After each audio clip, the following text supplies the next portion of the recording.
Okay, this video is a book review. The book is Book Whisperer by Donalyn Miller. This is Donalyn Miller. She's a sixth grade teacher in Texas. Here is the Book Whisperer, Awakening the Reader in Every Child. So it's rather remarkable. At her school, the children read an average of, in a sixth grade classroom, an average of 43 books per year. That's like one book per week, or more than that actually, because the school year doesn't go all the way through. Her students are by far the best at her school. On standardized tests, over 85% of her students score 90% or higher on the standardized test. And now just to give you a comparison, like to a Chicago public schools. In Chicago public schools, they have some areas where 0% of the kids are at grade level reading or math on standardized tests. There are Chicago public schools overall, out of all of them, they had over 70% of the children were not reading at grade level. Okay?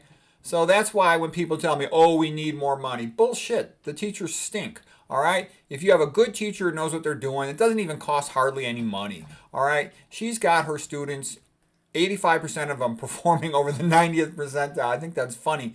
And the same thing is, I remember when I was in high school, there was some high schools where they had a good coach for cross country at York High School. And every year they had one of the best teams in the state. They didn't have that much talent. They just had a good coach. If you got a good wrestling coach like Chuck Farina over at East Leiden, every year you got one of the best teams in the state. So she's like the best teacher at reading. And the reason she's such a great teacher is she had noticed in the past that children did not like being forced to read something. If you read a novel with the class, everybody hates it and they try to weasel out of it. If you make them fill out a book log or do a book report, again, they hate it and they just do as little as possible so they can get credit for it. And they often don't read the book at all and it's a miserable, bogus game. Okay, so anyways, what does she do? You can see this is part of her classroom, and she's got tons and tons of books in her classroom. Actually, she's got well over 2,000 books in her classroom, and the students choose from those books whatever one they want. They read the book, and after they've read the book, they give a very brief, like just a couple minute presentation in front of the class. And what they're trying to do is tell the rest of the class, do I think this book is good, worth reading, or not worth reading? And they try to, and it's kind of like how an adult would read a book. They read a book, and then they would discuss it with a friend. I thought this was good or not good.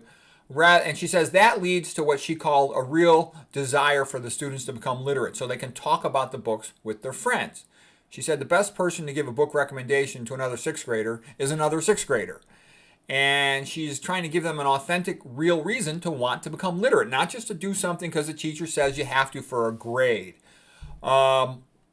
And she gives the kids a lot of time to read in class. They might spend half an hour just reading in class, and she lets on their own by themselves. And she lets them do this because she says then they're much more likely to take the book home and keep on reading it and finish it. And the great thing about her program is it gets the kids to like reading, and then they just sort of become good at everything else in school. And, you know, the kids talk to each other about books. And so the goal is to sort of read the book, see if you like it or not, and give your opinion about it. Rather than, she doesn't care about testing them. She doesn't test them on the books. She doesn't care about, them proving that they read every part of it. No, it's an opportunity for them to sort of develop their reading interests and skills.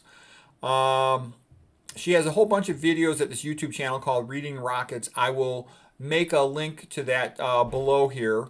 And I think that's rather extraordinary. So if a teacher has the right attitude, like you would teach your own child, you say, here, check out this book. You might like it. Let me know if you like it or you don't. And if you like it, you can read other stuff like that. She'll let them read, graphic novels. She'll let them read a pretty wide variety of stuff because that's how they find their interests. So anyways, I thought this was quite extraordinary. It's an example of somebody who's having dramatically wonderful, great results. And when somebody figures out something like this that works, everyone ought to copy them. Of course, they don't copy her, but at least a parent knows what could work so they can help their own kid.